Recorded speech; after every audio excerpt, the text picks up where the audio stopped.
Hola, buenas tardes. ¿Me escuchan? Sí, buenas tardes.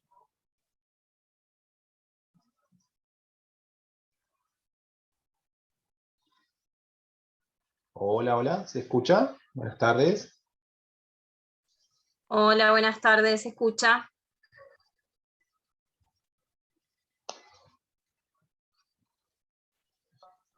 Hola, sí, se escucha. ¿Hay alguien del centro de estudiantes?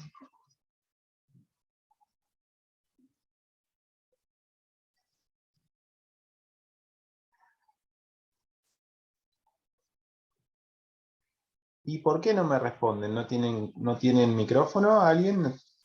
No los escucho. Los Sí, veo en el estamos chat. contestando. Escucha, ¿Nadie tiene estamos, micrófono? contestamos por chat. A ver, capaz que es el mío. Ahora sí, no, ahora sí, era el mío. Buenas tardes. Ahí está, era mi computadora que estaba silenciada. No, ahora sí, ahora escucho. ¿Ustedes me escuchan bien? Perfecto, se dice acá por el chat. Bueno, buenas tardes a todos. No sé si hay alguien del centro. Acá yo veo que hay alguien del centro o de Secretaría Académica.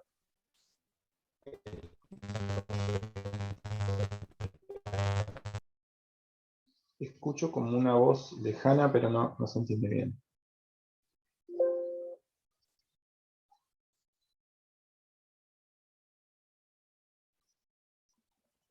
Bueno, creo que ustedes me están escuchando bien. A ver, esto. Ya se está grabando incluso. Bueno, buenas tardes a todos. Lo que no los veo a ninguno, están todos con las caritas tapadas. Eh, Así que si quieren ir activándose alguna camarita para que podamos vernos. A ver, yo creo que tengo el rol acá de administrador, me parece. A ver. Sí, ya me lo pasaron al rol de anfitrión. Bien. Bueno, somos un montón. No tenía fe de que íbamos a hacer tanto. Bueno, mi nombre es Pedro, el apellido está ahí escrito.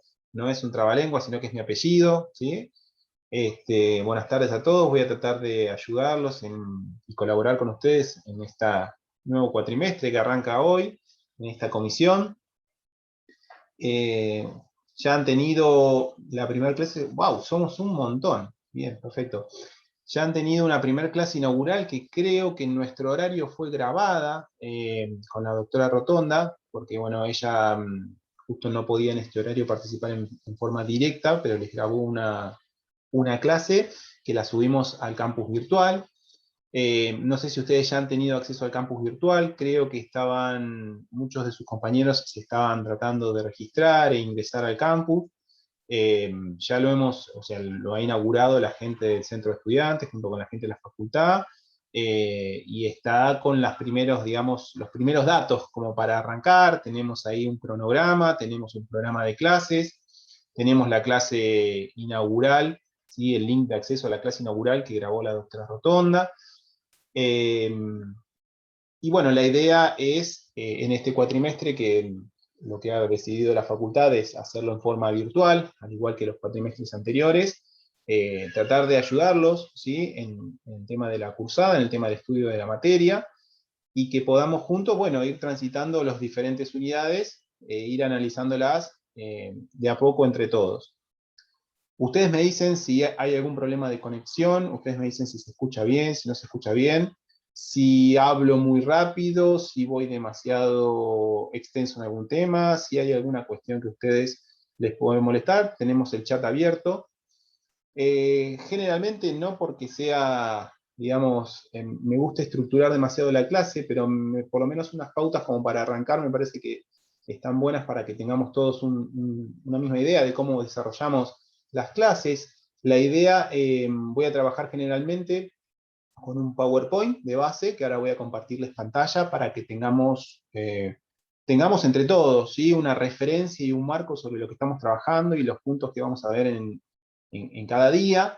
La idea es que ustedes, mientras arranco a dar el tema, ustedes tengan el micrófono silenciado, pero la camarita prendida. Esto nos permite tener un poquito de interacción, o al menos es una de las pautas que nos marcó la titular que tendríamos que tratar de lograr, como para tratar de cortar un poco la distancia en la medida de lo posible a través de este medio, ¿sí? Entonces, en la medida que nos podamos ir viendo, aunque sea un poco las caras entre todos, ahí nos vamos a dar cuenta de si incluso a ustedes les sirve, si están entendiendo lo que estamos hablando, y si bueno, si hay que hacer alguna pregunta, alguna duda o algo. Levantan la mano, plantean las preguntas por el chat, abren su micrófono si tienen que hacer alguna pregunta, eso con total libertad. La idea es tenerlo muteado mientras estamos hablando para que no se generen ruidos que interrumpan cuando no hay intención de interrumpir, ¿sí? Pero esto no quita de que si ustedes tienen alguna duda, pregunta o algo, automáticamente habilitan el micrófono, me dicen, me hacen la pregunta, si la quieren escribir, también la pueden escribir por el chat. Voy a tratar de ir prestándole atención también al chat, ¿sí? Bien, a ver, quería ver otra cosita acá. Estamos funcionando bien, acá estamos grabando. Como les decía, bueno, las clases se graban y después, con la ayuda de la gente del centro de estudiantes, vamos a intentar también subirlas al campus virtual. Afortunadamente para ustedes tienen la ventaja de que ya hemos transitado algún cuatrimestre con esta modalidad, porque el año pasado fue en realidad, no es que va a ser, sino que fue bastante difícil, y este año calculo que también va a serlo, porque no deja de ser un poco distinto a lo que estamos acostumbrados para poder dar la clase y para poder incluso tener mayor comunicación con ustedes, pero bueno, fue bastante bien, fue bastante buena la experiencia. En función de eso, contamos con algo de material, ¿sí? Incluso para poder compartirles a ustedes. Las clases en general, junto con el resto de los profesores, tratamos de hacerla en vivo y en directo, lo que se llama sincrónica, pero algunas tal vez tengamos que darlas mediante grabaciones, ¿sí? Incluso de temas que ya hemos dado en cuatrimestres anteriores, para, bueno, o porque la clase consideramos que está bien, o porque se nos complica en algún momento, en alguna situación que no se pueda algún profesor dar la clase, entonces también vamos a poder subirles material y van a poder ustedes también tener algunas clases grabadas, que todas las van a poder ver a través del campus virtual, con lo cual es importante que ustedes puedan gestionar el acceso al campus para ya ir pudiendo ver el material, ¿sí? Que vamos subiendo ahí. A ver, ¿tienen acá alguna duda? El examen. Mire, en realidad el examen le tienen que consultar a la doctora Rotonda, porque todavía no está definido, eso depende de la cantidad incluso de alumnos, ¿sí? Él así va a definir qué modalidad de examen se iba a llevar adelante. Hasta ahora, en las cursadas virtuales, se vienen haciendo exámenes de múltiple choice, ¿sí? Y exámenes a través de la plataforma, de accesos, de que mismo la plataforma nos permite generar un examen dentro del campus virtual con ciertas pautas, ciertas reglas, para contestarlos en forma de múltiple choice. En general, eso no significa de que esto pueda cambiar, que pueda ser un examen oral, que pueda ser otro tipo de examen escrito, que de acá al momento del examen cambie algo en la situación general, ¿sí? Que tenemos de la pandemia, y podamos tal vez volcarnos a tomar el examen en forma escrita en la misma facultad. La verdad, no lo sé. Y no está definido todavía por el tiempo que falta, y por incluso ver cómo va evolucionando toda esta situación. Hasta el año pasado, la modalidad fue en un múltiple choice dentro de las plataformas del campus virtual, y lo hacían en forma virtual, ¿sí? Eso tenía pautas específicas, reglas específicas de tiempo, de modalidad, de intentos incluso de poder realizar el examen. No es que ustedes podían entrar y salir del examen las veces que querían, sino que tenían, una vez que ingresaban al examen, lo daban, y si salían ya después no lo podían dar. Bueno, tiene unas pautas específicas que es propio del sistema que admite el campus virtual. Pero no sé si ese va a ser el que se va a utilizar en este cuatrimestre, ¿sí? Bien, bueno, creo que por lo menos les di unas pautas como para arrancar, ¿sí? Para ver el tema que tenemos que empezar a ver hoy. Sé que tal vez algunos de ustedes todavía no tienen el cronograma para saber, digamos, a qué tema nos tenemos que abocar hoy, pero bueno, vamos a intentar hacerlo despacito, de a poco, ¿sí? Empezar a arrancar con algunas cuestiones que hacen a la materia, ¿sí? Ustedes están, quiero ver si les puedo compartir pantalla ya para que vayamos viendo.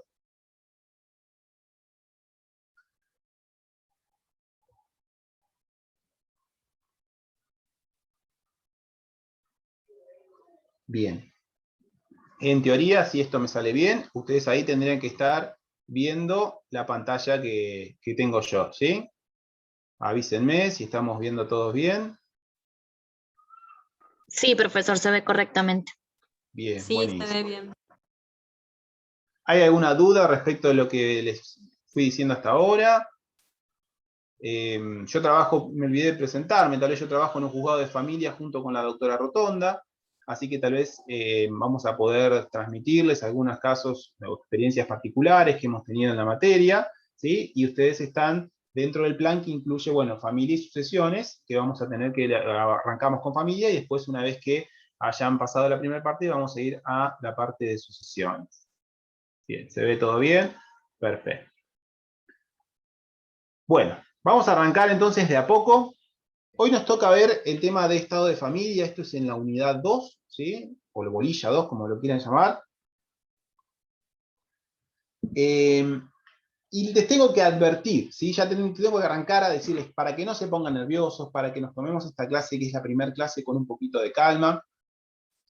Este tema es una unidad que no es difícil, ¿sí? No es una unidad difícil, pero es una unidad que les va a marcar tal vez una idea generalizada de lo que van a ver después durante todo el desarrollo de la materia.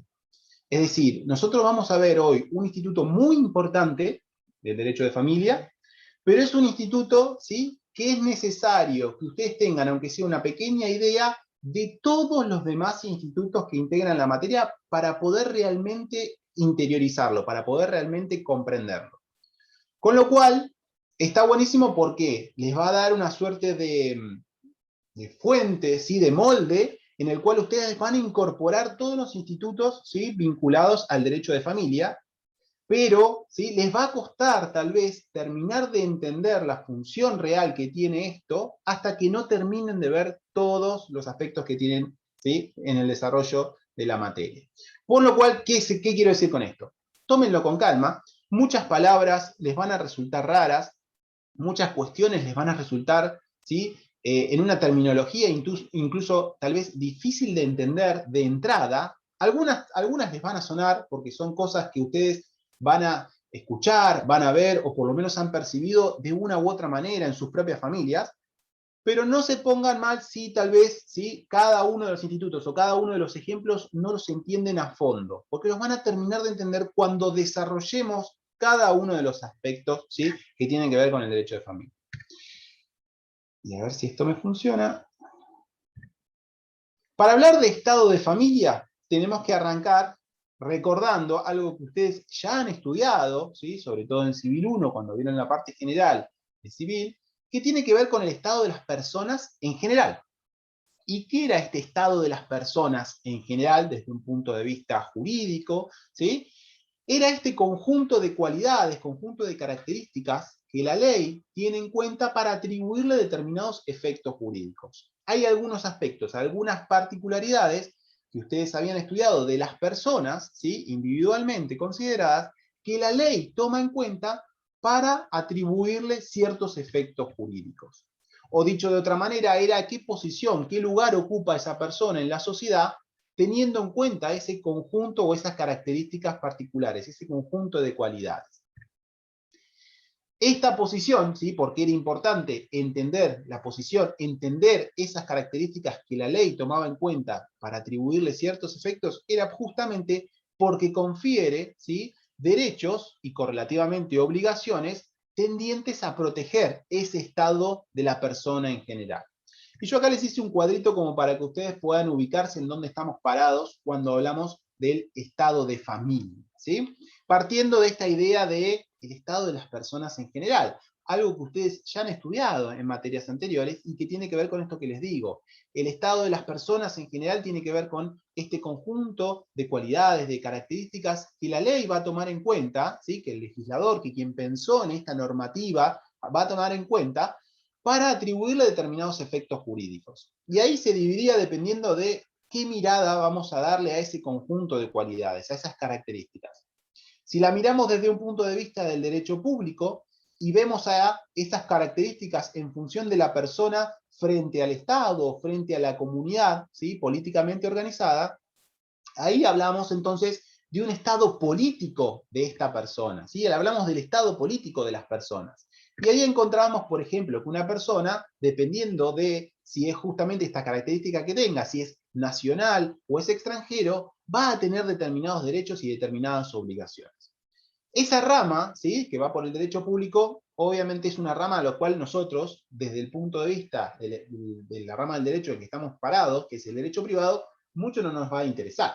A nosotros nos va a interesar el segundo, ¿sí?, carril, el segundo camino que acá les marco, que tiene que ver con el derecho privado, ¿sí?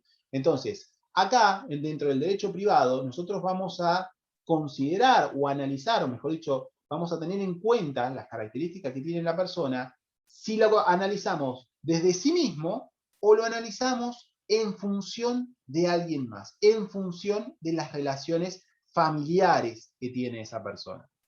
Si lo analizamos desde el punto de vista de la persona considerada en sí misma, ahí entonces hablamos o analizamos el estado individual, que es lo que ustedes ya han estudiado en la primera materia de la parte de derecho privado, en Civil 1. Han estudiado las cuestiones que tienen que ver con la edad, con la capacidad, con la salud mental de las personas. Que incluso mucho de esto también lo vamos a correlacionar con la parte, ¿sí?, o el camino que yo acá les marco y les pongo en rojo, que tiene que ver con el estado de familia. Porque entonces, si nosotros esas características que la ley tiene en cuenta, las analizamos desde el punto de vista de los vínculos familiares, desde el punto de vista de la posición de la persona en su relación con el resto de la familia, ahí entonces vamos a llegar a entender y poder ubicarnos a lo que se refiere este estado de familia. El estado de familia que tenemos como ejemplo, el estado de familia de hijo, el estado de familia de padre, madre, casado, soltero, etc. Entonces, cuando a ustedes generalmente les hacen la primera pregunta, cuando llenan cualquier formulario, o cuando tienen una primera entrevista, o cuando, no sé, van al médico, o cuando tienen una primera intervención con alguien que pide sus características, ¿qué le dicen? Estado civil, ¿sí? Estado civil, y ustedes responden estado civil, soltero, casado, viudo, divorciado.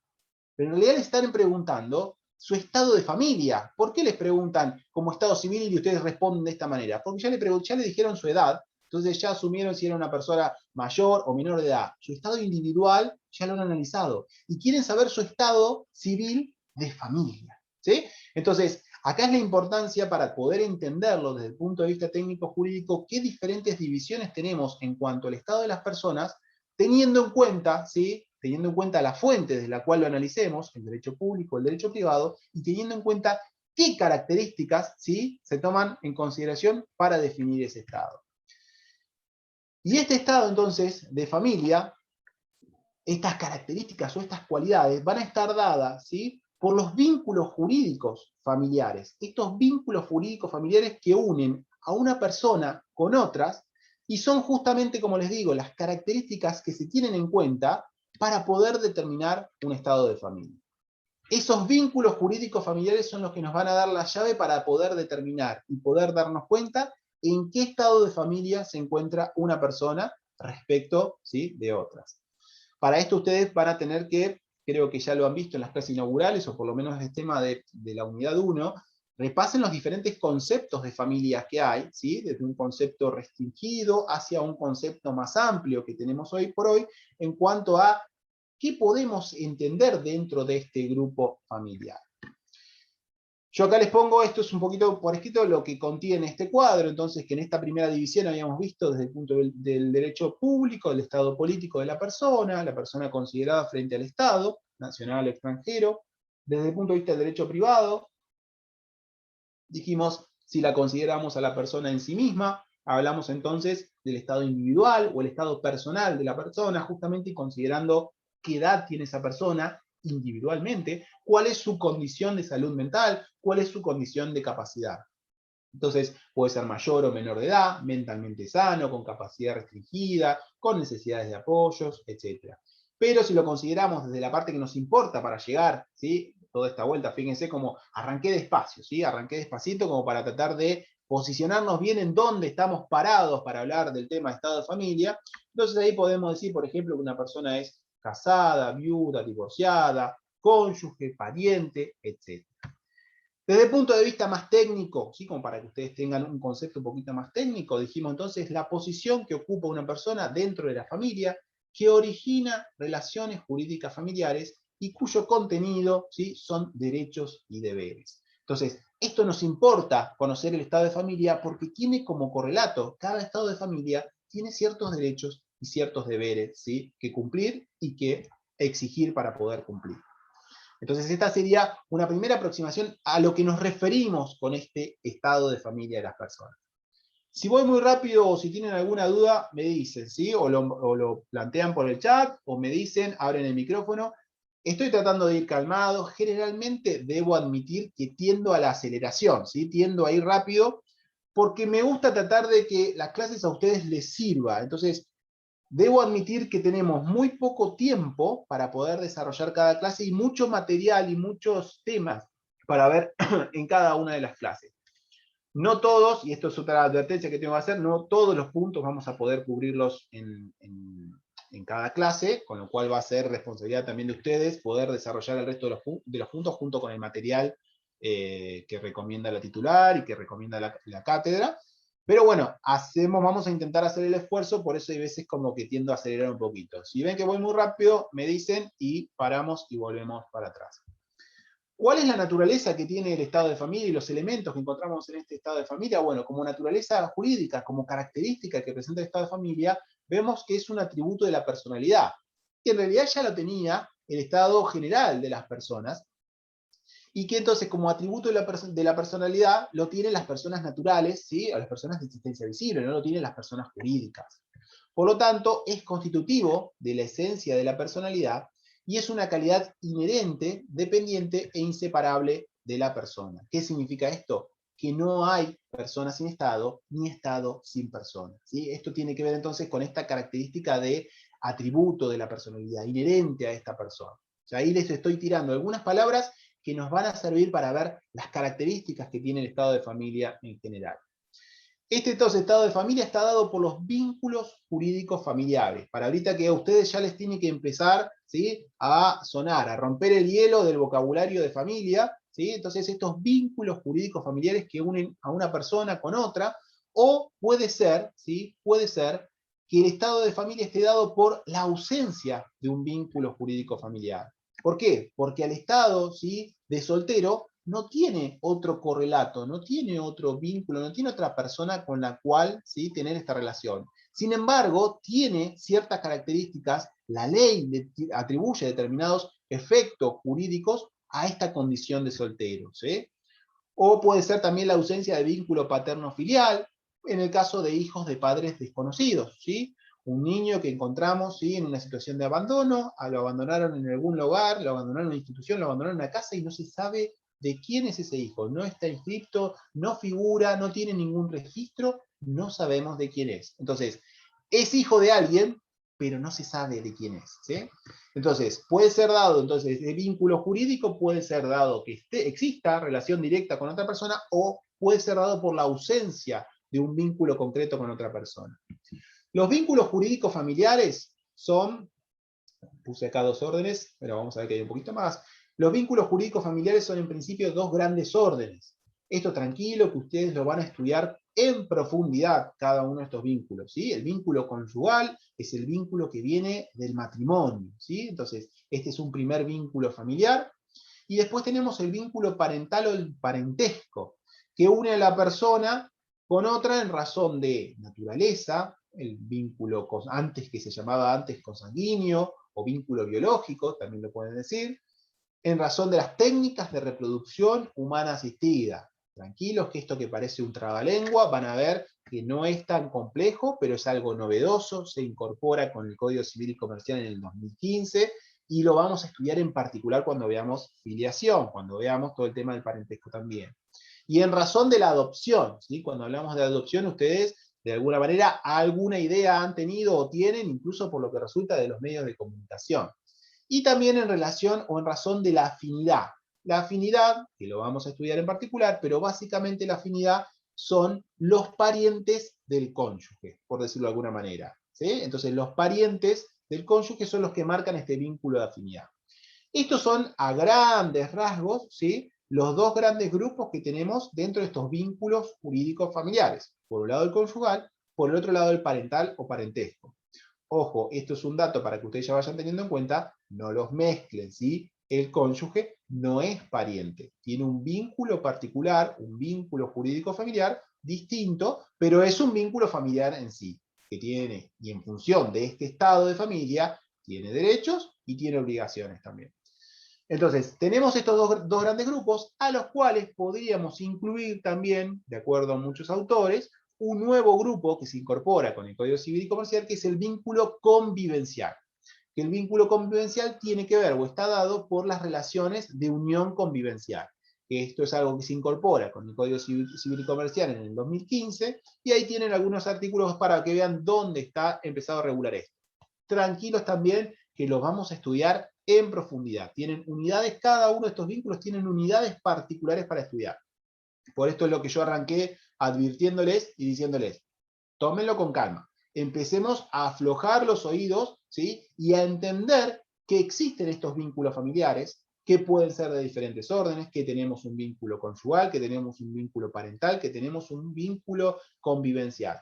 Los vamos a estudiar en profundidad. Lo que me importa es que ustedes puedan detectar que estos son elementos que conforman y que dan lugar al estado de familia. ¿Y qué características tiene el estado de familia? ¿Vamos hasta acá? ¿Hay alguna duda? Si no, sigo. Bueno, ustedes me van a ir diciendo cualquier cosa. ¿Qué características presenta el estado de familia? ¿Hay una interferencia? No sé si es mi teléfono o es alguien que quiere hablar. ¿Estamos todos? ¿Seguimos? Bien. Tenemos un listado acá de las características. Sí, lamento decirles que son muchas características, ¿sí? Son muchas características, pero cuando nosotros entendamos cómo funcionan y cómo Profe, disculpe que lo moleste, pero no se está viendo el PowerPoint. ¿En serio? ¿No se está viendo? Acá, Yo a mí sí me lo Yo lo veo. veo, yo sí, se ve. acá me figura que lo estoy compartiendo. Yo lo veo, sí, sí. Daniela, me hablaste vos, ¿no? ¿No será que Sí, hay sí. algo que te falta en tu compu?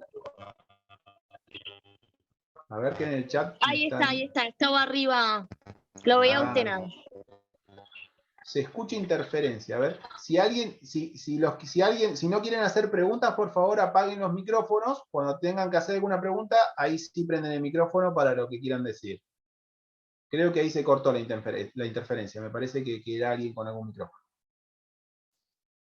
Bueno, entonces, ¿qué características tenemos del estado, con los caracteres que presenta el estado de familia? Son estos, son básicamente 10. Primero los enunciamos y ahora los vamos a desarrollar cada uno de ellos, ¿sí? Universalidad, ¿sí? Unidad, indivisibilidad, correlatividad, oponibilidad, estabilidad, inalienabilidad, irrenunciabilidad, imprescriptibilidad e inherencia personal. Son las características que presenta el estado de familia en general, ¿sí? Con lo cual, ¿sí? Si nosotros entendemos esto, vamos a poder aplicar estas características generales a cualquiera de los supuestos, ¿sí? A cualquiera de los supuestos de estado de familia con los que nos encontremos. Ojo, que hay algunos que tienen particularidades y excepciones a la regla, ¿sí? Esto ya sabemos nosotros que como buenos abogados, ¿sí? Tenemos siempre alguna excepción a la regla. La primera característica, el primer carácter que nosotros encontramos es el tema de la universalidad.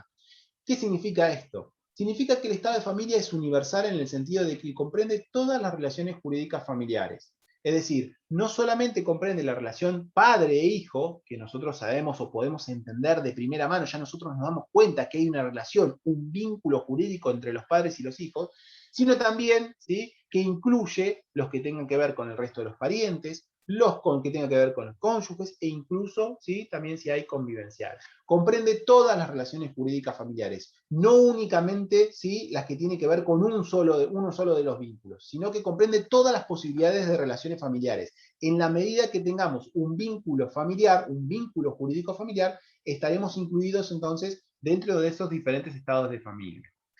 Y unidad, ¿sí? Tiene que ver ¿con qué? Con que cada individuo, a su vez, así mismo como es universal frente a todos, ¿sí? Todas las relaciones o los vínculos jurídicos familiares, también significa que cada individuo individual, cada persona individualmente, es eje de una serie de vínculos y que no hacemos diferencia en cuanto a si esos vínculos son matrimoniales o de origen matrimonial o de origen extramatrimonial. Excluye, ¿sí? La existencia de clases de familia. Esto ya es una idea totalmente superada, ¿sí? Esta diferenciación entre familias matrimoniales o extramatrimoniales que se encontraban en el código anterior, en el códigos viejos y en estructuras socioculturales diferentes a la que tenemos hoy vigente. Entonces, así como tenemos esta vinculación universal, lo tenemos también individualmente a la persona sin distinción, ¿sí? Respecto de si está por dentro o por fuera del matrimonio. Entonces, excluye la existencia de clase de familia, dentro de la cual hay vínculos de los tipos preindicados, como ya los vimos, pero convergentes entre los mismos titulares, es decir, que entre ellos se va generando esta vinculación. Indivisibilidad. Esta característica tiene que ver o refiere a que no es posible tener frente a unas personas un estado de familia y frente a otras personas un estado de familia diferente. No podemos separar el estado de familia que nos corresponde. Es decir, que no podemos ser solteros, por ejemplo, frente a una determinada persona y casados frente a otra, ¿sí? Esto entonces tiene que ver con esta indivisibilidad. Una vez que tenemos un estado de familia, no podemos modificarlo o alterarlo por nuestra voluntad. Ese estado de familia es indivisible, inseparable, no lo podemos cambiar. Sobre todo, fíjense, en estados de familia tan incompatibles o con tanta diferencia como, por ejemplo, el de estar soltero o estar casado, ¿sí? Entonces, pese a que haya muchos que en algún momento hayan querido hacer una situación así, de tener frente a una determinada persona un estado de casado y frente a otros un estado soltero, no es posible. Legalmente, sí, esto no es posible y no puede aplicarse por esta característica de indivisibilidad que tiene el estado de familia. Otra de las características que tenemos es la correlatividad o reciprocidad. Esto significa que frente a un determinado estado de familia, ¿sí? Frente a un vínculo entre una persona, le corresponde como correlato otro vínculo a otra persona. Y acá tenemos algún ejemplo. Al estado, por ejemplo, de esposo, le corresponde el de esposa, ¿sí? O el de esposo también, si están casados dos personas del mismo sexo. Acuérdense y tengan presente que hoy ya no tenemos distinción, ¿sí? El matrimonio igualitario se ha incorporado por una ley especial y se ha incorporado al Código Civil y Comercial en la reforma, con lo cual hoy no hay distinción, puede haber matrimonio de dos esposos o dos esposas, ¿sí? Es decir, puede haber matrimonio igualitario tranquilamente. Por ejemplo, también al de padre le es recíproco el estado de familia de hijo. Es decir, para que una persona sea padre es porque necesariamente tiene a un hijo, ¿sí? Entonces, esto tiene que ver con la reciprocidad entre los estados de familia. Un estado de familia se corresponde con el otro. Pero hay casos en los cuales, ¿sí? La ausencia de un determinado vínculo jurídico familiar que genera o que da lugar a un estado de familia no se correlaciona, ¿sí? Hay algunos casos en los cuales no se da esta correlación. Por ejemplo, en el caso del soltero, la ausencia de vínculo conyugal implica que se encuentra en este estado de familia de soltero y no tiene ningún correlato. No se da la correlatividad en relación a este estado, porque justamente no hay nadie con quien hacer ese correlato. O incluso, por ejemplo, la disolución del matrimonio por muerte del esposo, ¿sí? En el caso de la viudez, que tampoco tiene una correlación. ¿Por qué? Porque justamente la persona falleció, con lo cual el otro sujeto no existe, no lo encontramos como un correlato posible frente a este estado de familia. Entonces, hay una regla general de correlatividad con algunos supuestos de excepción, por lo cual tendríamos un determinado estado de familia que no se correlaciona por no haber otra persona posible de correlacionarlo al momento, ¿sí? En ese estado. Otra de las características, y ya estamos en la quinta, ya tenemos el 50% de los caracteres, ¿sí? Vamos rápido. Erga omnes, oponibilidad erga omnes. ¿Qué significa esto? Significa que el estado de familia que tengo lo puedo plantear, lo puedo oponer frente a todos, ¿sí? Ya sea mediante el ejercicio de facultades, ¿sí? De derechos que me confiere ese estado de familia, o la invocación, ¿sí? Justamente de ese estado ante los que pretendan desconocerlo o los que pretendan vulnerarlo. Este estado de familia lo puedo hacer valer frente a todos, ¿sí? Ya sea para poder reclamar un derecho o para exigir el cumplimiento de una obligación, ¿sí? Pero entonces esta tiene que ver con esta fortaleza que tiene el estado de familia de la persona. A ver, creo que tengo alguna pregunta.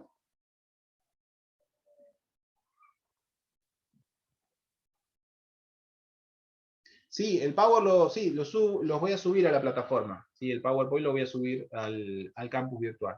Y después creo que tengo también algo de material por escrito para que les ayude a ustedes también, como para, sin perjuicio del material que recomienda la titular, como para que ustedes también lo puedan empezar a leer desde algo por escrito, si les interesa.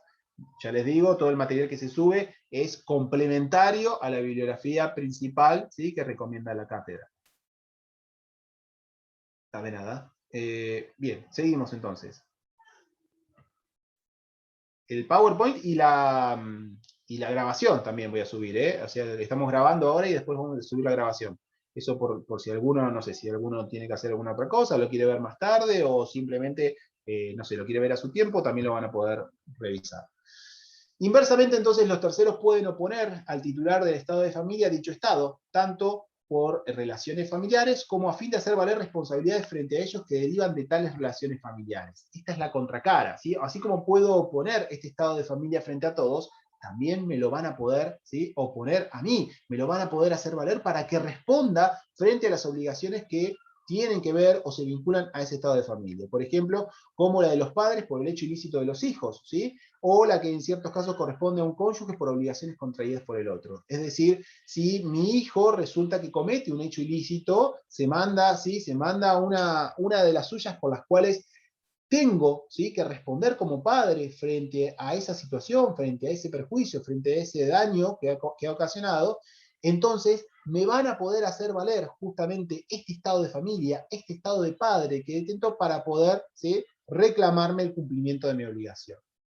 Otra de las características que tiene es la de estabilidad. El estado de familia es una situación estable o permanente. Su regulación por normas de orden público importa la imposibilidad de modificarlo por la libre voluntad de los interesados. Esto tiene que ver un poco con lo que analizamos al principio de la indivisibilidad. Es decir, yo no puedo modificar el estado de familia porque se me interesa, porque se me ocurrió. No puedo ser casado a las 12 del mediodía y ser soltero a las 12 de la noche. Perdón. Entonces, esto tiene que ver con la estabilidad. La normativa de orden público que regula todas las cuestiones atinentes al estado de familia de las personas implica que no lo podamos modificar por la simple voluntad, ¿sí?, de las partes, por la voluntad de los interesados. Pero esto no implica de que sea inmutable. Es decir, podemos cambiar el estado de familia. Yo puedo dejar de ser soltero, puedo dejar de ser casado, no porque se me ocurrió de un momento a otro, sino porque realicé un hecho jurídico, un acto jurídico o una determinada acción jurídica para obtener, ¿sí?, de esa manera la modificación del estado de familia. Es decir, entonces, el estado de familia es estable, es decir, no lo podemos modificar como queremos, pero sí es posible de ser modificado a través de hechos jurídicos, actos jurídicos o acciones, ¿sí?, acciones en particular que después vamos a analizar. Tenemos algunos ejemplos como para que ustedes puedan ubicarse a qué nos referimos con esto. El soltero se convierte en casado por la celebración del matrimonio. Si yo quiero dejar de ser soltero y quiero estar casado, no puedo decirlo, ¿sí?, y decirle a mi pareja, bueno, a partir de este momento estamos casados, por más que nos entreguemos unos anillos y digamos, ¿sí?, nos prometamos nosotros amor mutuo. No, tenemos que realizar un acto jurídico que es la celebración del matrimonio frente al oficial público encargado y correspondiente para poder llevar adelante ese acto. El casado, ¿sí?, enviudo, transforma entonces su estado, no por su mera voluntad, sino por un hecho jurídico como es la muerte del cónyuge. O en el caso del divorciado, ¿sí?, que dice que ya no quiere ser más casado, que quiere estar divorciado, y promueve la acción de divorcio. Entonces esto requiere un pronunciamiento judicial, una sentencia judicial que modifica ese estado de familia que tenía. Entonces ahí sí puede pasar del casado al divorciado, pero a través, en este caso, de un pronunciamiento judicial, de una acción judicial. En todos los casos, estas modificaciones solo pueden producirse con arreglo a las disposiciones legales, no por la libre voluntad de los interesados. Acá el orden público es lo que protege justamente esta característica de estabilidad. No lo podemos modificar como queremos. Sí tenemos alternativas legales, sí tenemos hechos jurídicos, actos jurídicos y acciones para poder modificarlo. Estas alternativas están protegidas por normas de orden público, pero entonces no habilita la libre voluntad de los interesados. Y en mayor parte de los casos con intervención de autoridad pública, ya sea administrativa o judicial. Sin embargo, siempre llega el momento en que el estado de familia se consolida y queda inmutable. Es decir, la vida nos va llevando, ¿sí?, a que un estado de familia que podemos modificar, de soltero podemos pasar al de casado, del de casados a viudo, pero llega un punto en el cual, si ya no nos volvemos a casar y nos quedamos, por ejemplo, en ese estado de viudez, ese estado de familia quedó inmutable, ya no lo vamos a poder volver a modificar, a menos que nos casemos, pero si no tenemos intenciones de volver a casarnos, ese estado de familia, por ejemplo, va a quedar inmutable, queda sin posibilidad de cambiar. Esto es lo que deriva, ¿sí?, o que tiene que ver con el propio desarrollo de la vida de las personas. Pero esto llega, nos queda en esta característica de inmutabilidad muy sobre el final, ¿sí?, muy sobre el final. Inalienabilidad, ya vamos por las 7. Implica naturalmente que el estado de familia de una persona no puede ser transferido a otra. Yo no puedo, ¿sí?, transferirle a otro mi condición o mi estado de padre o mi estado de hijo, ¿sí? Esto tiene que ver con esta característica de inalienabilidad. Los particulares carecen de poder sobre sus cualidades personales para modificarlas o disponer de ellas por convención según su voluntad. No puedo, ¿sí?, darle a otro esta condición, este estado de familia que me corresponde.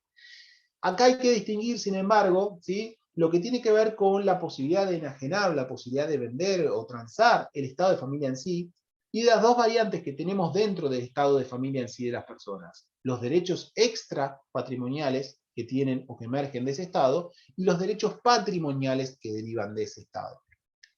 Si hablamos del estado en sí de las personas, como por ejemplo lo que yo les decía, el estado de la condición de padre o la condición de hijo, no puede, ¿sí?, por este principio general, ser vendido, transmitido, enajenado, ¿sí? Es inadmisible por es intransmisible por acto jurídico esa condición, ese estado de familia. Acá yo les pongo una referencia a la normativa sobre la cual se sustenta esta intransmisibilidad, ¿sí?, del estado de familia en sí de las personas.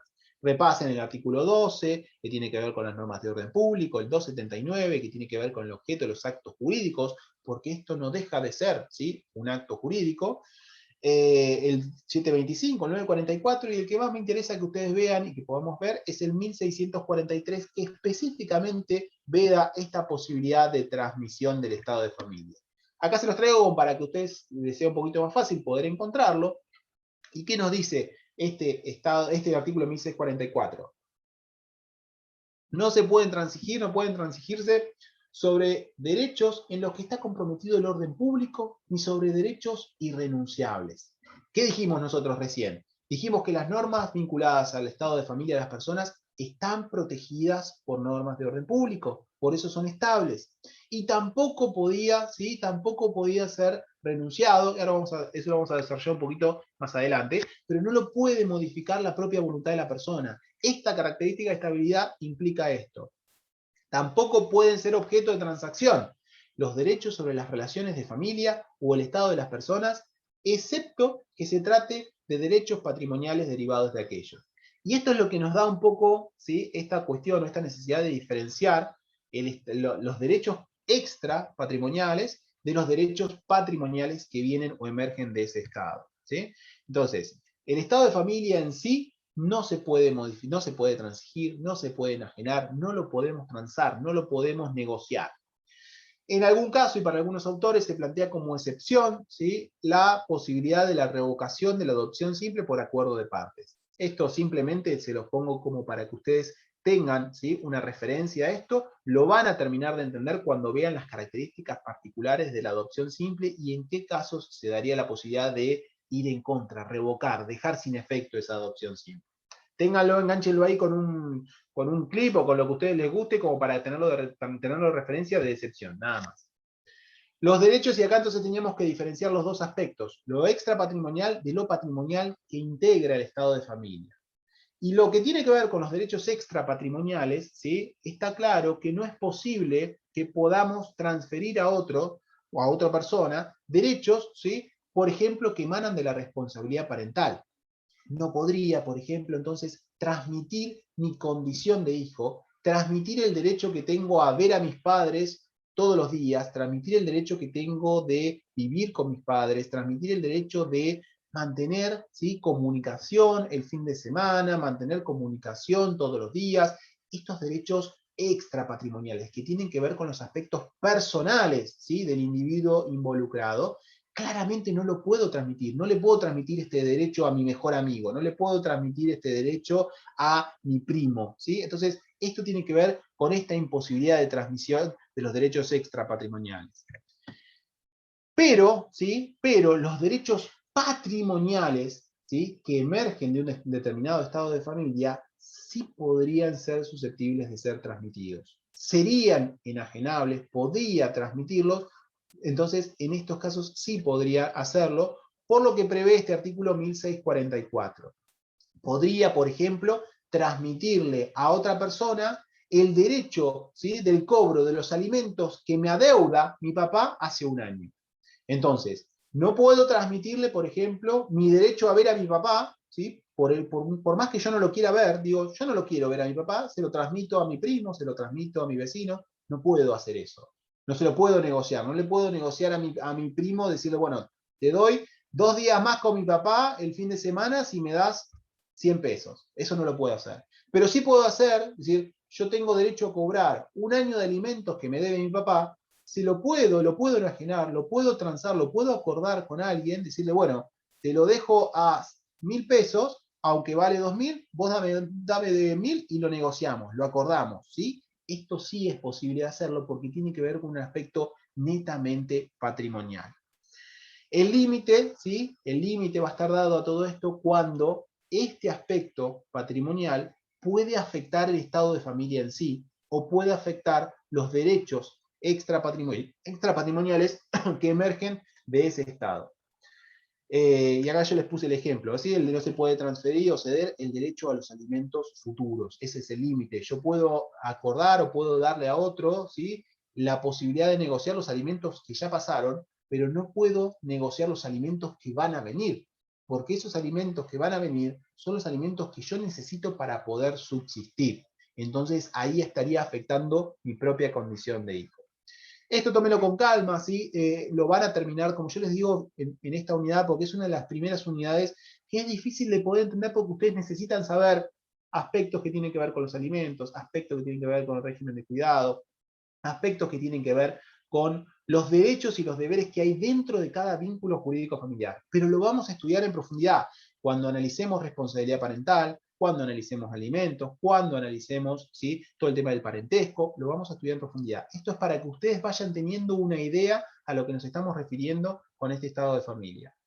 Y por otro lado, que un poquito les adelanté recién, que veíamos en el 1644, que tenía que ver con la irrenunciabilidad. El estado de familia es irrenunciable. No puedo, ¿sí?, no puedo renunciar a mi condición de hijo. No puedo dejar sin efecto ese estado de familia.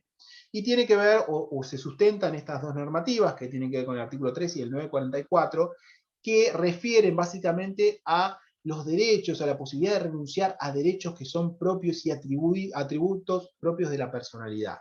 Entonces, no podemos, ¿sí?, dejar de lado derechos en los cuales estén protegidos normas de orden público, ¿sí? La renuncia general a las leyes no está permitida, con lo cual esta es la protección que se da a estos estados de familia. Hay algunas excepciones, ¿sí? Algunas excepciones que después vamos a estudiar con un poquito mayor de detenimiento, como el caso de la adopción simple, que la adopción simple puede ser dejada de lado, podría tomarse como una suerte de renuncia, si están de acuerdo, ¿sí?, si ambas partes están de acuerdo, tanto adoptante como adoptado, o también en el caso, ¿sí?, el caso de el caso del 625, los progenitores menores de edad pueden manifestar jurídicamente su expresa voluntad de entregar al menor en adopción plena. Esto lo van a ver cuando veamos adopción. Son algunos de los supuestos de excepción con los que pueden encontrarse a este principio general de irrenunciabilidad. Otro de los aspectos que entienden, o muchos autores entienden, que sería como una suerte de excepción a esta irrenunciabilidad, es la renuncia tácita. ¿Qué significa esto? Esto significa que si yo tengo la posibilidad legal de plantear una acción, de requerir, ¿sí?, de requerir a través de un planteamiento judicial, de requerir una determinada resolución que me reconozca un estado de familia y no lo hago, entonces estoy renunciando, o se podría entender que estoy renunciando tácitamente a ese estado que me corresponde.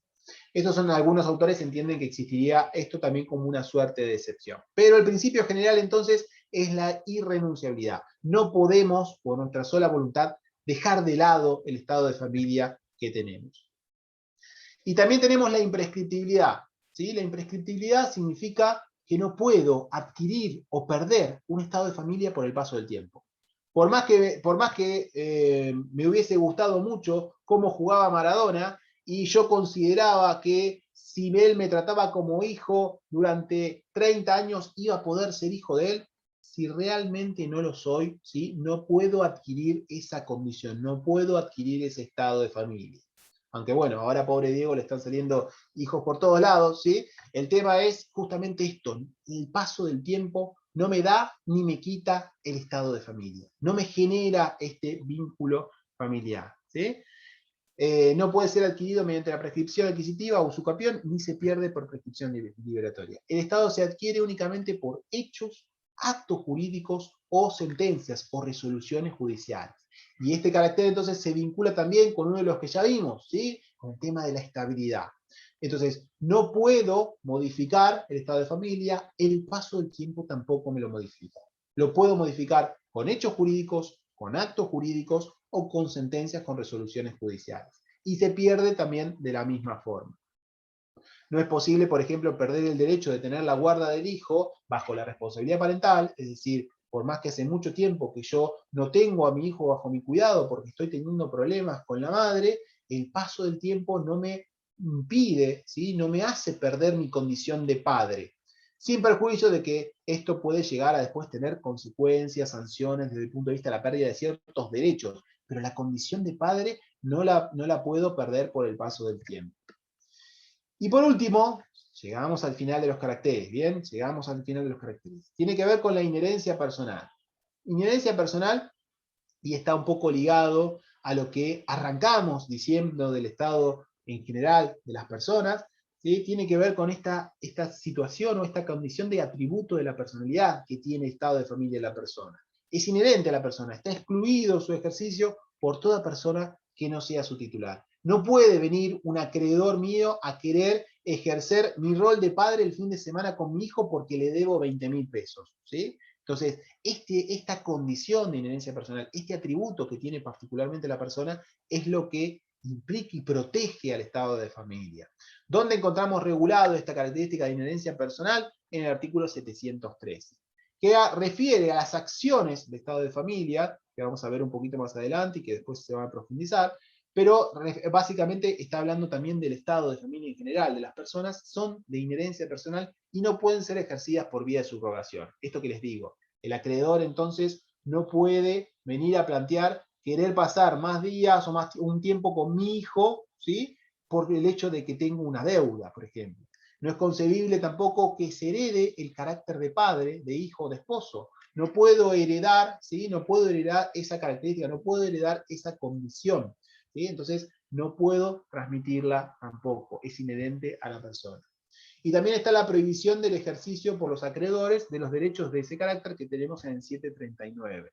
No podría, lo que un poco le decía, reclamar el acreedor reclamar el reconocimiento del estado de familia de su deudor, si no lo hace este ni ejerce la acción de alimentos, la de divorcio, la de separación de bienes, aunque hubiese causas que autorizasen su ejercicio.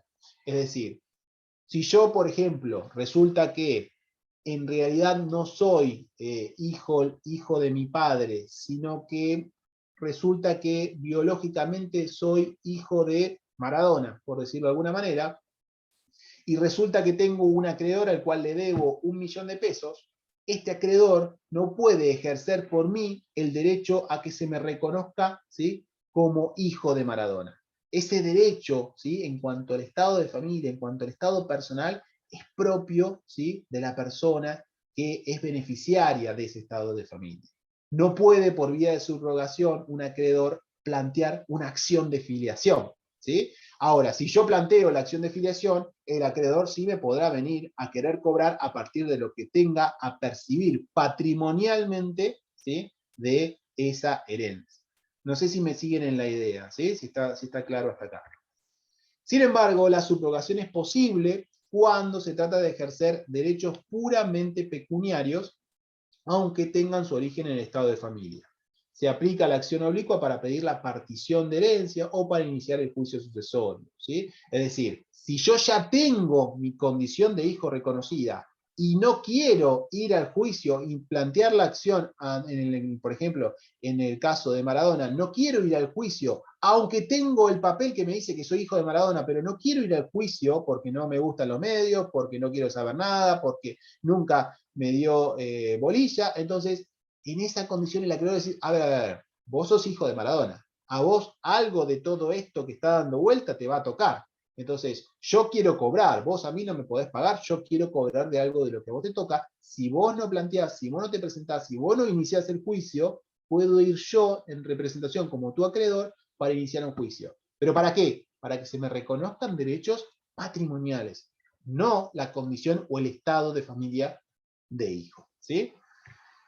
Hasta acá vamos. Si tienen alguna duda, alguna pregunta, no sé si vamos bien con el ritmo o estoy yendo demasiado rápido. El tema es que nos queda media horita y hay mucho material para ver. No, vamos bien, estamos bien.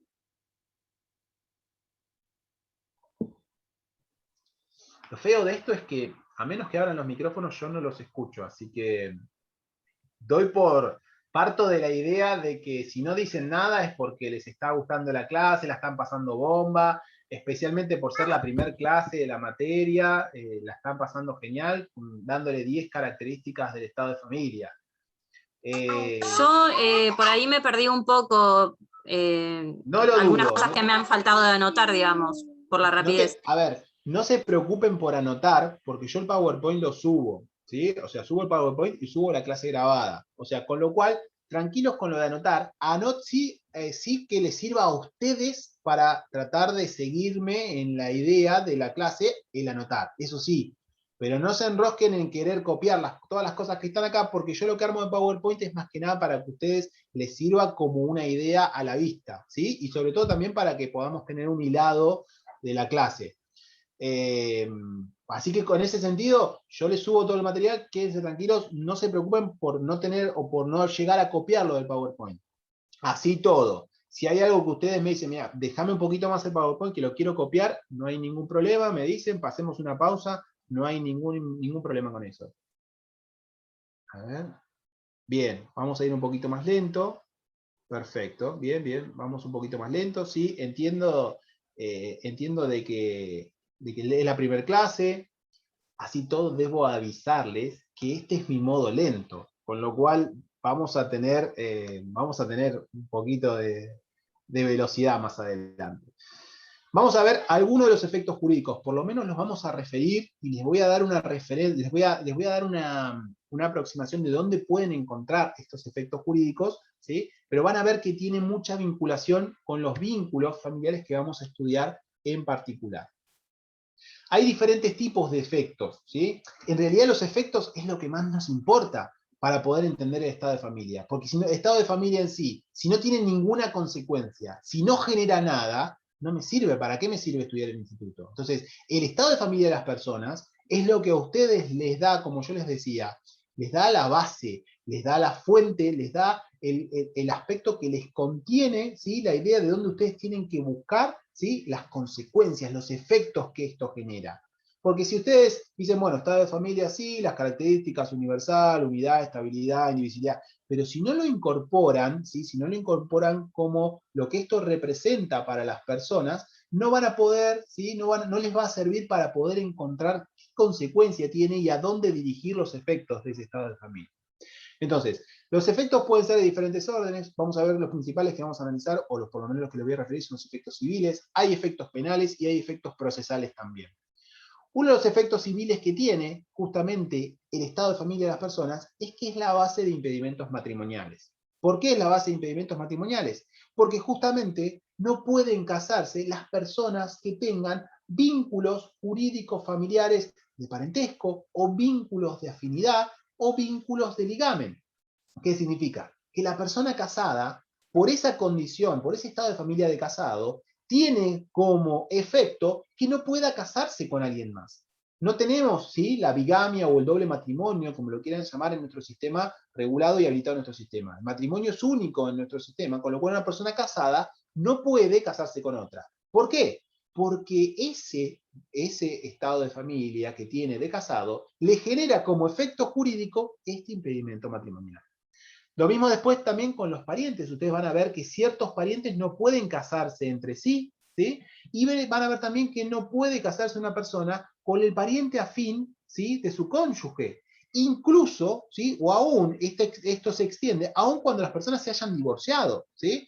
Porque si no, no tendría sentido. ¿Por qué? Porque si ya está casado, no podría casarse con alguien más. Pero si se divorcian, ¿sí?, no podría casarse, por ejemplo, con la suegra o con el suegro, ¿sí? ¿Quién querría? Después ustedes se preguntarán, ¿quién querría? Pero bueno, más allá de eso, puede darse el caso también, las cuestiones de familia ustedes van a darse cuenta y van a ver que no tiene límites, ¿sí? El nivel de sorpresa y el nivel de particularidad que se da en los aspectos, en los vínculos familiares, en los vínculos a personas dentro de su familia, son infinitos, ¿sí? Hace varios años que yo estoy trabajando en juego de familia y no hay día que no me sorprenda por alguna situación particular que se da dentro de alguna familia. Entonces, esto para que ustedes estén preparados para todo lo que pueda pasar, ¿sí? Y un dato que me parece, no sé, un tip, si quieren decirlo así, que a mí me ayudó cuando yo estudié la materia, es que familia no es una materia difícil, ¿sí? Familia no es una materia difícil, familia es una materia en la cual ustedes van a encontrar ejemplos cercanos, un poco más lejanos, de todo, en cualquier momento y de todo lo que ustedes estudien. El problema con familia es confiarse. El problema con familia es decir, esto es tan fácil y es tan cotidiano que ya lo sé. Si lo saben, plantéenselo, cierren la compu, cierren el libro y díganlo ustedes cómo se desarrolla técnica, jurídicamente, ese instituto que a ustedes les parece tan sencillo. ¿Esto por qué? Porque uno a medida que lo lee y encuentra los ejemplos, es fácil de entender. Lo asocian rápidamente a cualquier situación que les haya vivido, o cualquier situación que hayan escuchado, o cualquier situación que han visto en la televisión. Pero el problema es poder bajarlo a decirlo y a poder explicarlo desde un punto de vista técnico, jurídico, y que esto permita que ustedes puedan desarrollar herramientas para solucionar esos conflictos. Paréntesis, esto a mí me sirvió cuando me lo dijeron y me ayudó para poder estudiar la materia. Espero que a ustedes también les ayude, ¿sí? Bien. También, bueno, tiene que ver con, otro de los efectos es impedimentos convivenciales o algunas imposibilidades convivenciales que se regulan en el 510, que tienen algunos requisitos particulares que lo vamos a estudiar cuando veamos uniones convivenciales. Otro de los efectos es que es fuente de obligación alimentaria.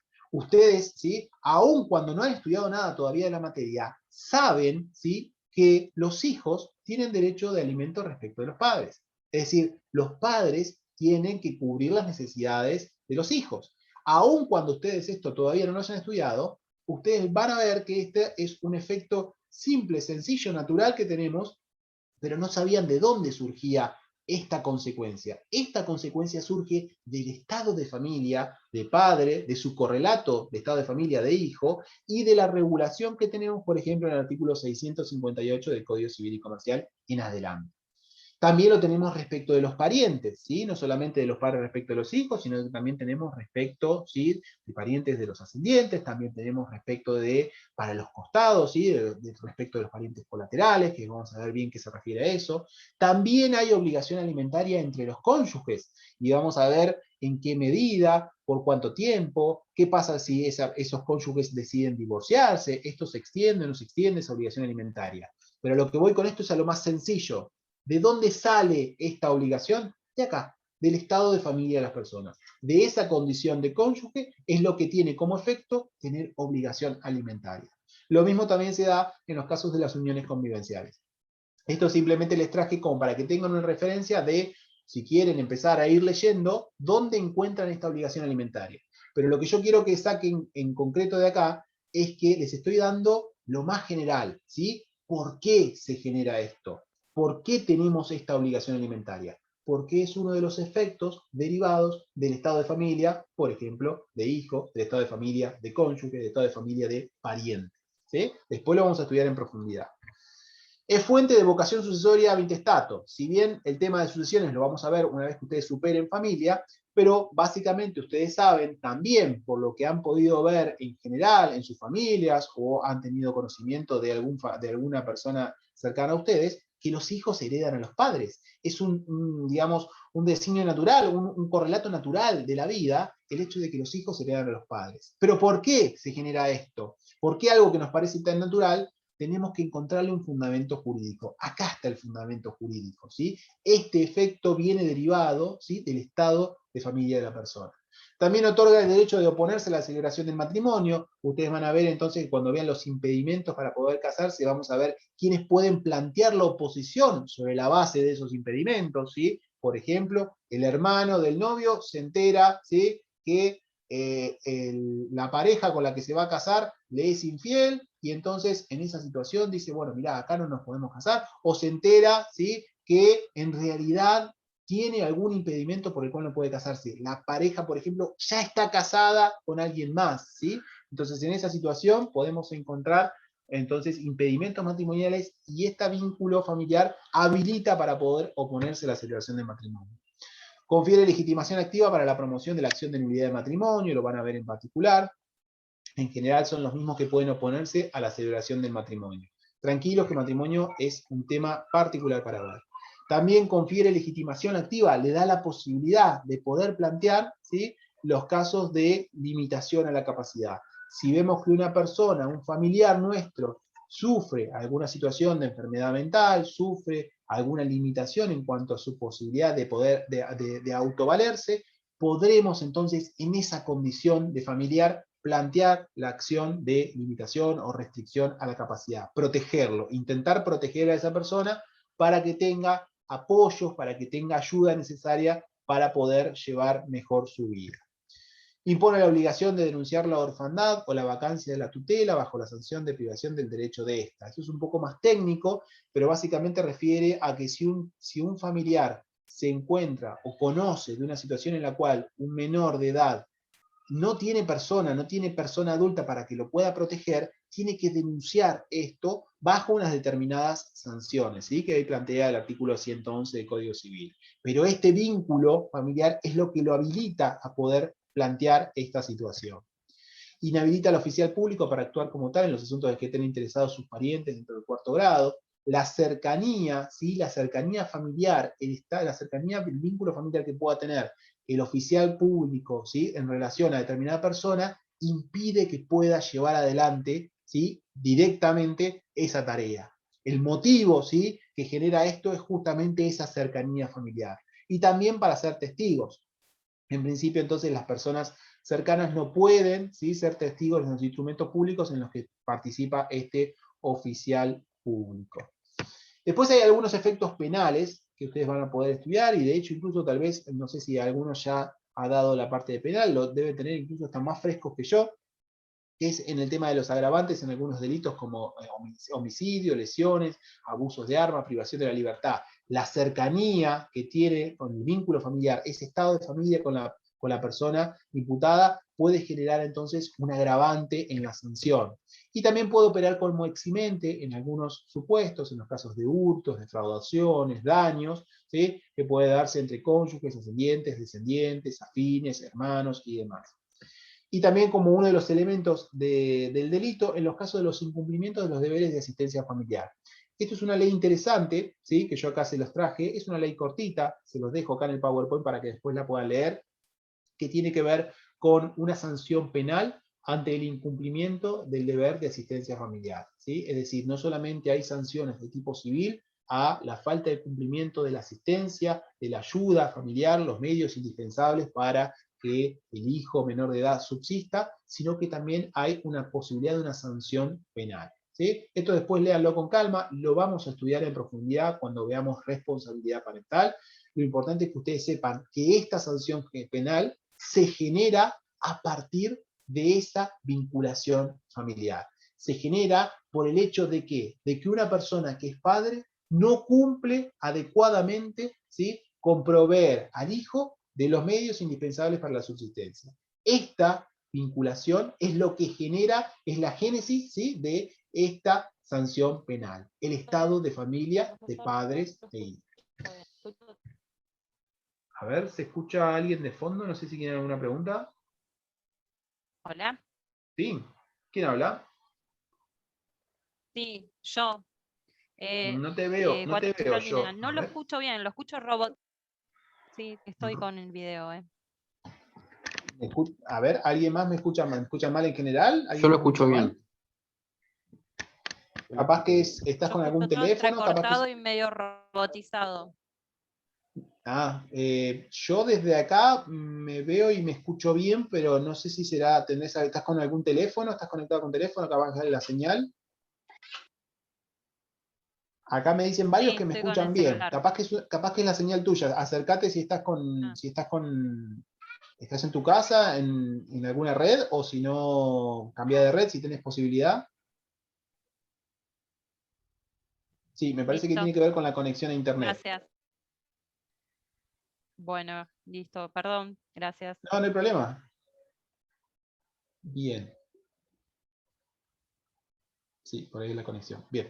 Después hay algunos efectos procesales, ¿sí? Básicamente en los casos, por ejemplo, en los procesos generales que inhabilita para ser testigo, la persona cercana familiarmente no puede ser testigo. Esto es muy relativo y no se aplica de la misma forma en los procesos de familia. Ahí les puse una referencia al artículo 711. ¿Por qué? Porque justamente en el proceso de familia lo que intentamos conocer es lo que pasa dentro de la casa.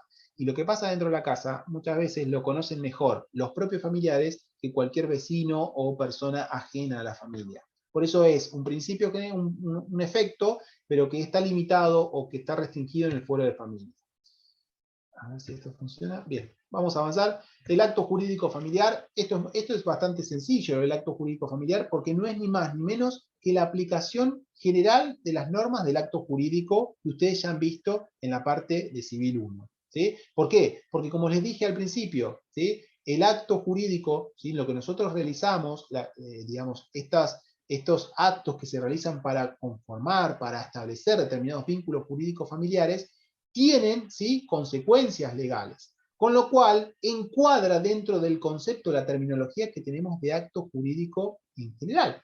El acto jurídico, acuérdense y repasen el 259, es el acto voluntario lícito que tiene por fin inmediato la adquisición, modificación o extinción de relaciones o situaciones jurídicas.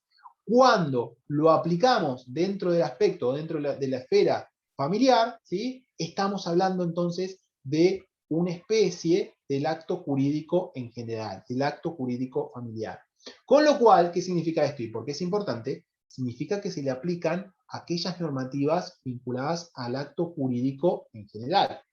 Todo lo que no tengamos regulado en específico para los actos jurídicos familiares, vamos a tener que utilizar la normativa general. Sobre todo, esto es muy importante, ¿sí? Cuando veamos el tema de nulidades de los actos jurídicos, ¿sí? Por ejemplo, un acto jurídico familiar, ¿cuál es? El matrimonio, ¿sí? La celebración del matrimonio es un acto jurídico, es un acto voluntario de los interesados que van, ¿sí? Que van al registro, quieren casarse, cumplen con los requisitos necesarios, firman el acta, les tiran el arroz, ¿sí? La celebración, los aplausos, ¿sí? Entonces, esto genera una consecuencia, ¿sí? Una consecuencia de tipo jurídica, ¿sí? Crea un estado de familia nuevo, el estado de casados, y por lo tanto se le aplican las normas particulares que tenemos dentro del matrimonio, y en el caso de lo que no esté regulado, se le van a aplicar las normas generales del acto jurídico en general, del acto jurídico que ustedes estuvieron en la parte general.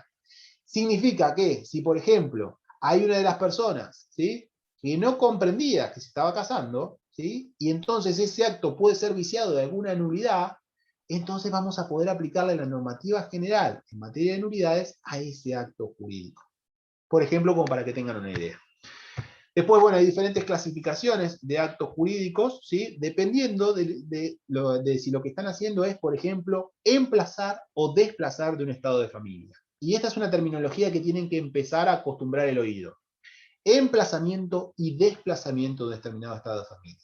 Emplazar, es decir, ponerlo, colocarlo en un determinado estado de familia, y como yo les decía, el matrimonio, el reconocimiento del hijo, la adopción, emplazan entonces en el estado de cónyuge, de padre o de madre, de hijo, de adoptante, adoptado, respectivamente.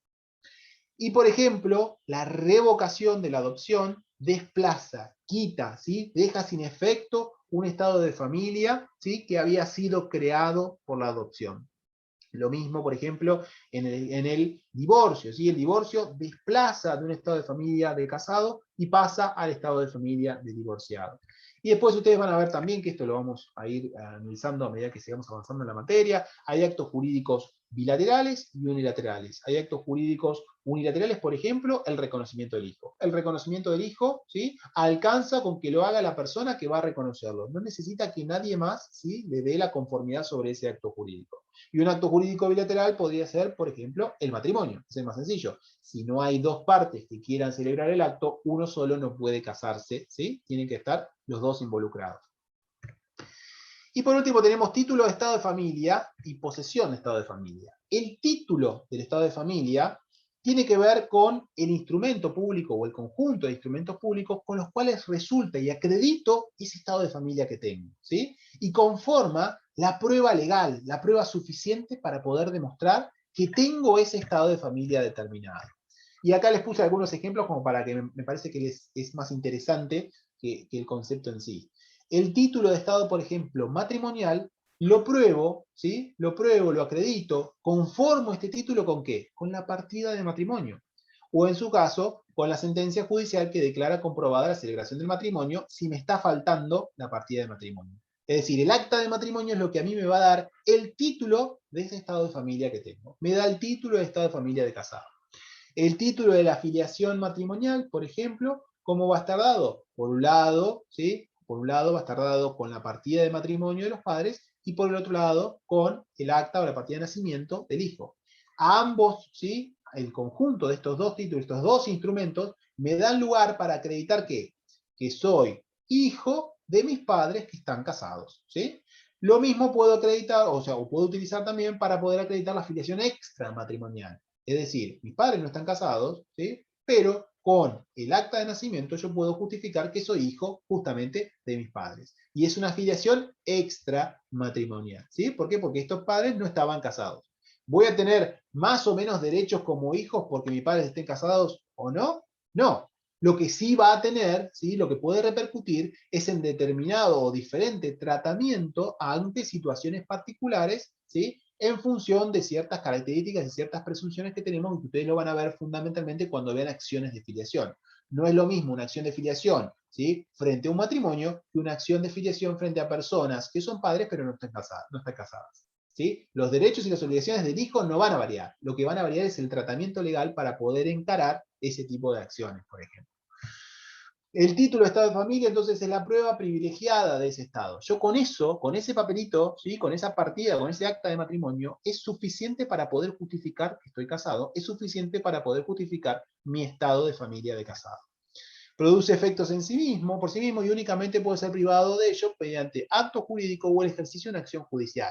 Esto tiene que ver con lo que ya habíamos analizado, estabilidad. Una vez que tengo el estado de familia, no lo puedo dejar sin efecto, sino es por hechos jurídicos, actos jurídicos o acciones judiciales, ¿sí? En cambio, se diferencia la simple prueba del estado, la que requiere el reconocimiento judicial. Puede ser que yo no tenga título, pero que tenga una simple prueba de ese estado, es decir, no tengo el acta de matrimonio porque se me quemó, porque se prendió fuego el registro, pero tengo las fotos de la fiesta, tengo el tiempo que pasamos juntos, compramos la casa juntos, compramos el auto juntos, tengo, ¿sí?, prueba de esa condición, pero no tengo el título. Entonces ahí es lo que hay que empezar a diferenciar. Es simple prueba, por ejemplo, el reconocimiento de hijo efectuado por instrumento privado, que carece de eficacia probatoria en tanto no sea reconocido o declarado auténtico judicialmente. Si ustedes quieren reconocer a un hijo, ¿sí?, ustedes quieren reconocer un hijo que en los papeles no figura como su hijo, y lo hacen a través de un papelito que ustedes tienen acá dando vuelta y dice: yo, Pedro Sebotaronek, reconozco que Benjamín es mi hijo, lo firmo, entonces acá lo dejo acá. Esto es una simple prueba. Este papelito no es mi título de estado de familia. Con este papelito solo, así como está, no tengo la condición, ¿sí?, el estado de padre. Ahora, si yo este papelito lo llevo, ¿sí?, al registro, ¿sí?, o lo presento en el juicio que me hayan hecho de filiación, entonces ahí, cuando me lo reconozcan judicialmente y se ordene inscripción, podré entonces conformar el título de estado de familia. Entonces, título de estado de familia no es solamente la prueba simple del estado, ¿sí?, la prueba simple que tenemos. Entonces, eso es lo que ustedes tienen que diferenciar. Distinto es a la posesión de estado de familia, y ya vamos terminando. La posesión de estado de familia es la otra cara de la misma moneda. Si el título era, ¿sí?, el instrumento, la posesión de estado es el goce de esa condición, el goce de ese determinado estado de familia. Ya sea que tenga el título o que no lo tenga, ¿sí? Pero es la parte de llevar adelante, ¿sí?, lo que tiene que ver con los derechos y las obligaciones que emergen de ese estado de familia. La importancia práctica se da en varios casos, en varias situaciones. Acá yo les traje algunos ejemplos como para que ustedes puedan ver. Si hay, por ejemplo, un vicio formal en el acta de la celebración del matrimonio. ¿Qué pasa? El acta de que dijimos de celebración del matrimonio tiene un problema. Por ejemplo, le faltan las firmas, ¿sí? Entonces, resulta que estábamos tan contentos que nos olvidamos de firmar el acta. Bueno, la posesión de estado, el hecho de haber, ¿sí?, tenido un tiempo ya en ese estado, en esa condición de estado de familia, me va a permitir cubrir ciertas falencias que pueda llegar a tener el título. La segunda es la equivalencia con el reconocimiento expreso de la afiliación. Esto lo vamos a estudiar más adelante. La tercera también. Estos son algunos ejemplos que les doy para que ustedes puedan ver la importancia que tiene la posesión, el goce de un determinado estado de familia, el goce, ¿sí?, de poder disfrutar de esa condición de cónyuge, de esa condición de hijo, ¿sí?, o de esa condición de cualquiera sea de los estados de familia. ¿Y esto por qué es importante? Diferenciar uno y otro, el título y el goce, porque esto nos da la respuesta para uno de los puntos que les pide el programa y que tiene que ver con el estado aparente de familia, ¿sí? El estado aparente de familia se da cuando nosotros podemos entender los dos aspectos que vimos, el título y el goce. ¿Por qué? Porque vamos a tener un estado aparente de familia, ¿sí?, un estado aparente de familia de hecho, cuando tenemos posesión de estado, cuando disfrutamos, por ejemplo, de ir todos los fines de semana al cine, a comer afuera, que mi papá me lleve a ver el partido de fútbol, que me lleve a la escuela, que me pague los alimentos, que me pague todo, pero resulta que no me reconoció en el registro. Resulta que no figuro en los papeles, no tengo título. Entonces, tengo goce, tengo posesión de estado, pero no tengo el título necesario para poder justificarlo, para poder oponer, para poder hacerlo valer frente a todos, para que tenga todas las características propias del estado de familia en sí. Entonces estaré en una situación de ¿qué? De estado aparente de hecho. En los hechos soy el hijo, pero en los papeles no, ¿sí? Entonces en el caso del ejemplo es el hijo no reconocido. Esto es lo que integra, lo que forma el estado aparente de hecho. Y el estado aparente de derecho va a estar dado cuando hay posesión, ¿sí? Tenemos el goce de ese estado de familia, tenemos el goce de esa condición de hijo, tenemos el goce de esa condición de cónyuge, por ejemplo, pero hay un problema en el título. El título es falso o el título está viciado. Por ejemplo, matrimonio viciado de nulidad, reconocer a un hijo como propio cuando no es del reconociente, ¿sí? Produce todos los efectos del estado verdadero, en tanto no se produzca el desplazamiento, por eso es la palabrita que yo les dije que se tienen que empezar a acostumbrar, y sobre todo cuando vean acciones, vamos a ver mucho emplazamiento y desplazamiento. Tengo este título que de derecho aparentemente es correcto, pero hay un problema en la génesis, hay un problema en el título por el cual no puede cumplir todos los efectos propios que corresponden a ese estado de familia. Si en la medida que yo no lo desplazo con alguna acción, con algún hecho jurídico, ¿sí?, con algún acto jurídico, con alguna de las formas posibles que me habilita la ley para poder modificar ese estado de familia, vamos a tener los plenos efectos que corresponden a ese estado. Pero hay un problema que se mantiene con el título de ese estado. Y acá tienen una síntesis de los estados, ¿sí?, aparentes de familia. Y en realidad del estado de familia en sí. Si tenemos entonces posesión de estado de familia con un título que es verdadero, hablamos concretamente del estado de familia de las personas, todo lo que estuvimos viendo, todas las características que vimos, todos los efectos que vimos.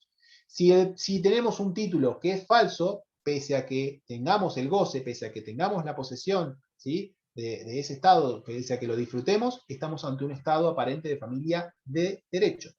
Ahora, si tenemos el goce de un determinado estado, pero no tenemos el título, estamos frente a un estado aparente de hecho, ¿sí?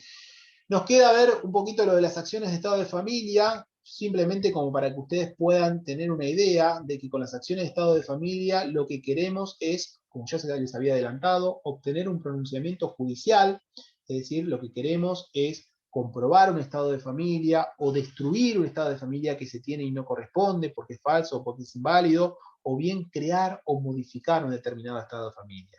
Las acciones de estado de familia tienden fundamentalmente a esto: crear, modificar, extinguir, o que se reconozca un determinado estado de familia que no figura realmente en los papeles, que no figura realmente en el título.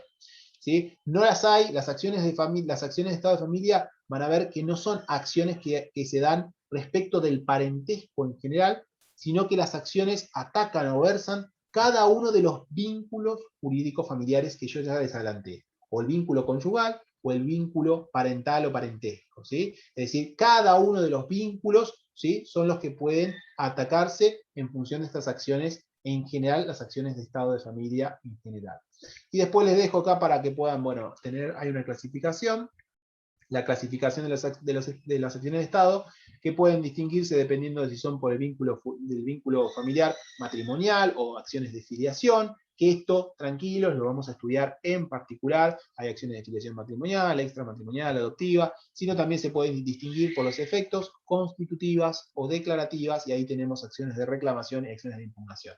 No se compliquen con esto, simplemente esto es para que tengan una primera aproximación, un primer cuadrito de idea de cómo se clasifican las acciones. Para que las entiendan, indudablemente tenemos que profundizarlas cada una, pero siendo ya las 8 de la noche, les agradezco que me hayan aguantado, espero que esto les haya servido. Yo les voy a dejar el PowerPoint porque les quedaba una filmina más.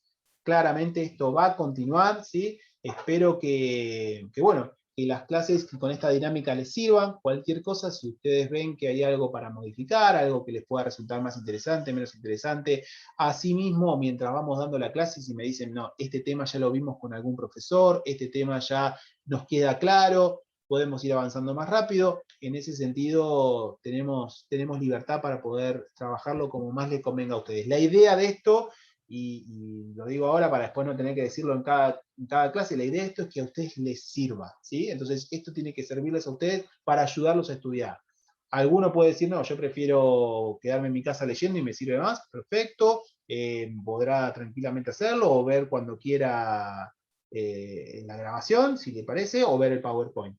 Pero la idea con esto es tratar de ustedes ayudarlos para que les sirva a, sobre todo, entender los temas que podemos ver. No sé si tienen alguna duda, pregunta, veo en el chat, a ver si hay algo más. Bueno, muchas gracias a todos, espero verlos, creo que conmigo vamos a tener los martes, ¿sí? Así que espero verlos el próximo martes. Chao a todos, nos vemos. Gracias, profe, hasta luego.